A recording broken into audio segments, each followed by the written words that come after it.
you see what's happening to us? I don't think this is hyperbole. I know. What day is this? Wednesday? It's not positive Thursday, is it? No, but I have an email on that. No. What's happening to us is that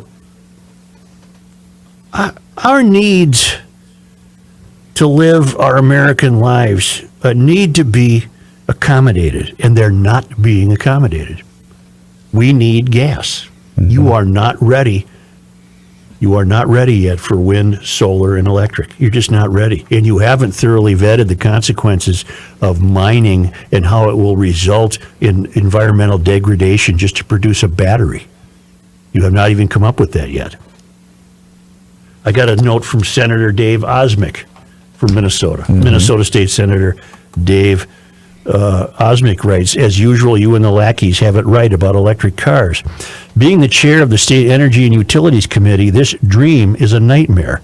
Let's say Kamala gets her wish, and overnight every mode of transportation becomes fully electric. That is their dream. There are not enough square feet of buildable land in Minnesota to cover with solar panels that could possibly generate the juice to charge them, nor enough places to pile up wind turbines.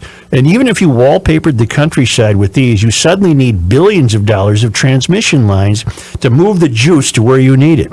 Because the rich liberals on Lake of the Isles ain't going to have these in their yards to block their view of the lake. See wind turbines off Martha's Vineyard. That's where we get the term windmilling. Coal power, can't do that. Natural gas power, you think your gas bills went up lately? You ain't seen nothing yet. So then how many nuclear reactors are we going to build? Under current law, even planning of these is banned. By the way, our licenses of the 30% of our grid power from our 3 nukes start expiring in 2032, 10 years from now. So what's that leave us with? Unicorn fart power. I hope people realize how worthless this dream is. It's a joke, and I keep pushing back every day. Good luck, Senator Dave Osmek, President of the Senate and a school bus driver representing District 33 and parts of Gumption County. People don't realize. They don't. They don't, Senator.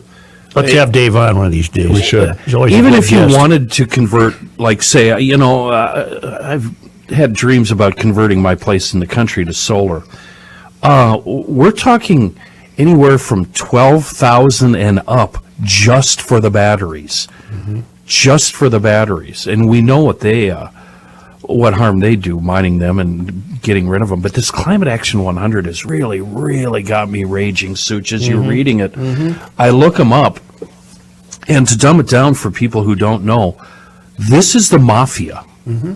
It's the green mafia. It's the climate green mafia. I'm at their front page right now. Global investors driving business transition, climate. And if you read this already, I apologize, but I was so enraged that I actually stopped hearing and smelling things for a second there. It's an investor-led initiative to ensure the world's largest corporate greenhouse gas emitters take necessary action on climate change.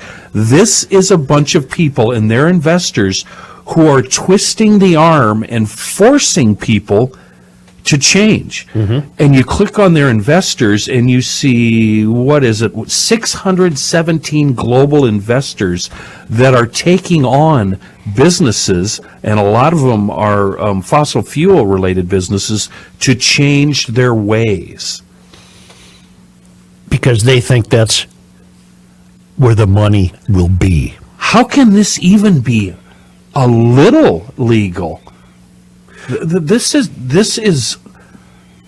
protection. Mm-hmm. Working in concert with governments. Hey, government, make it really, really hard to produce fossil fuels. We got a better idea. We're going to go green, and you're going to help pay for it. Right on their website, Joe, is the list of the companies that they're going after. They're open about it. Now, does it help you understand that I'm not being callous when I say $5 a gallon is the least of your problems? They're hoping for $5 a gallon. They're hoping for $20 a gallon. Well, because what that's going to lead to is zero availability. Right. And then you have just lost your independence as a free American. But you are now a ward of the state. And you're right.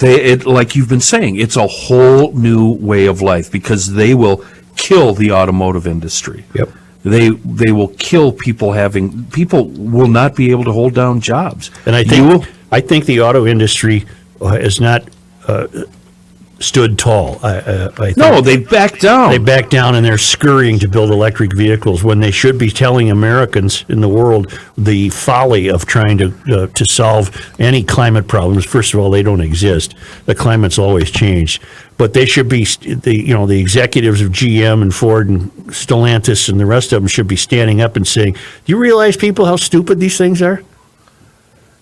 This has the potential to make the majority of Americans wards of the state, solely 100% dependent on the government. The rest of the Americans who are not going to be dependent, they're the new oligarchs. I said this to Joe earlier, Kenny. The year is 2024.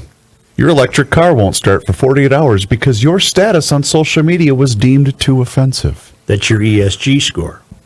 Well, Environment, social, and government. You're going down a dark helicopter. It's a terrible road to go down. But what am I supposed to conclude based on everything we're learning? I don't see that outrageous statement, Chris, as being outrageous. I know. No, it's not at all. There's potential there.